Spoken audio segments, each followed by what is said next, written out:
The Confederate Army was spread out west, north, and east of Gettysburg on June 30th. The Union Army was south and southwest. Why the battle at Gettysburg? Well, 10 roads converged at the town like the spokes of a wheel, and this drew both armies into a surprise encounter. The battle opened at 7 in the morning of July 1st, 1863, when isolated units of the opposing armies engaged each other. It soon escalated into a major battle shown on the map here, which culminated in the outnumbered and defeated Union forces retreating to the high ground south of Gettysburg, forming a fishhook defensive position on Cemetery Hill as shown in the map. Our battlefield tour begins here on McPherson's Ridge. Up and to our left is the Chambersburg Pike and the unfinished railway cut running in the direction of Gettysburg. From McPherson's Ridge, where we are now standing, the lead elements of the Confederate Army emerged from the woods behind us. Here, opposite the woods, you can see through the cornfield above there the spire of the seminary, which formed Seminary Ridge. We are now standing on Seminary Ridge, opposite to where we were just filming.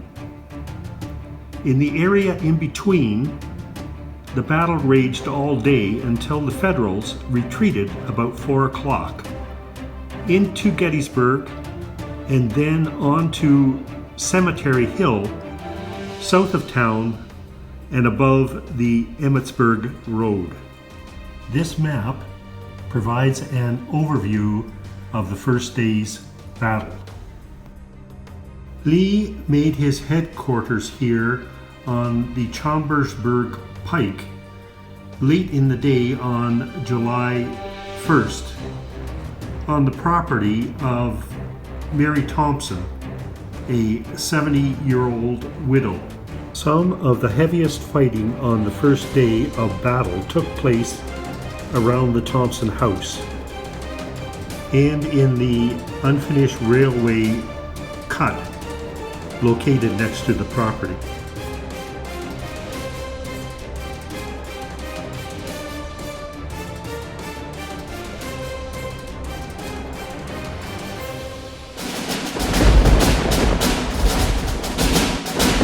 Battlefield tour continues behind the Confederate lines in McMillan Woods on Seminary Ridge. Hills in the distance are Little and Big Round Top, being the far left flank of the Union line. The Confederate plan was to attack both flanks of the Union Army on Cemetery Hill. The many assaults during the day from Ewell on Culp's Hill, A.P. Hill from Seminary Ridge, and Longstreet through the Peach Orchard, Rosewoods, the Wheatfield, and the Devil's Den were unsuccessful and resulted in heavy casualties on both sides. Today we will concentrate on the 15th Alabama, which is most famous for being the regiment that confronted the 20th Maine on Little Round Top during the Battle of Gettysburg on July the 2nd. We continue our battlefield tour with a drive along the route the 15th Alabama would have made in their attack on the Little Round Top. They were thoroughly exhausted at the time of the assault, having marched in the July heat over 20 miles prior to the actual attack. Furthermore, the canteens of the Southerners were empty and lost command to advance did not give them time to refill. Despite several ferocious assaults, the 15th Alabama was ultimately unable to dislodge the Union soldiers and was eventually forced to retreat in the face of a desperate bayonet charge led by the 20th Maine's commander, Joshua Chamberlain. This assault was recreated in the 1993 film Gettysburg. However, the Battle of Little Round Top subsequently became one of the most well-known actions at Gettysburg and the entire war.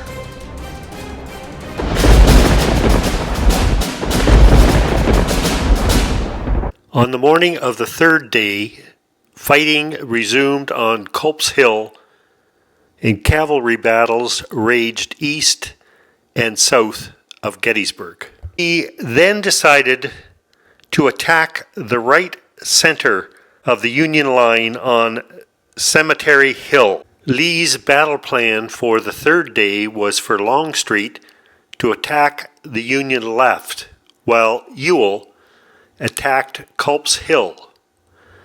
The Confederates attacked, and the second fight for Culp's Hill ended unsuccessfully around 11 a.m. Our battlefield tour continues on the Confederate line of battle on Seminary Ridge. At 1 p.m. on the third day of battle, more than 270 Confederate cannon thundered towards the Union forces 3/4 of a mile across on Cemetery Hill.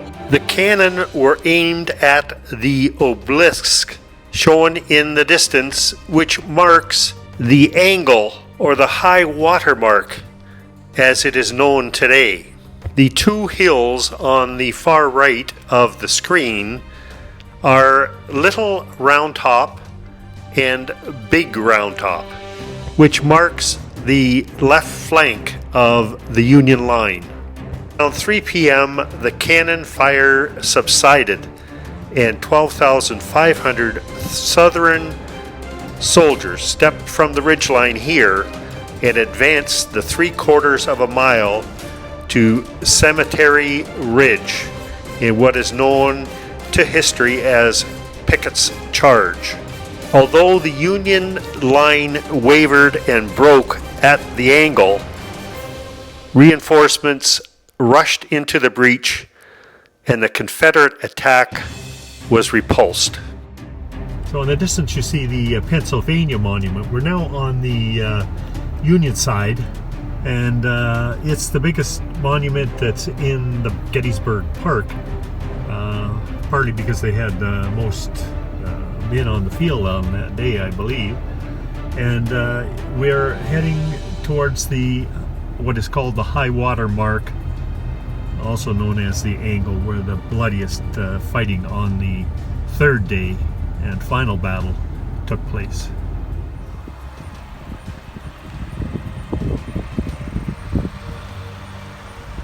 In the distance to the left of this obelisk, as I move in, you'll see a monument on the far side, and that's where we were filming from the Confederate side the start of Pickett's Charge, a mile long across here.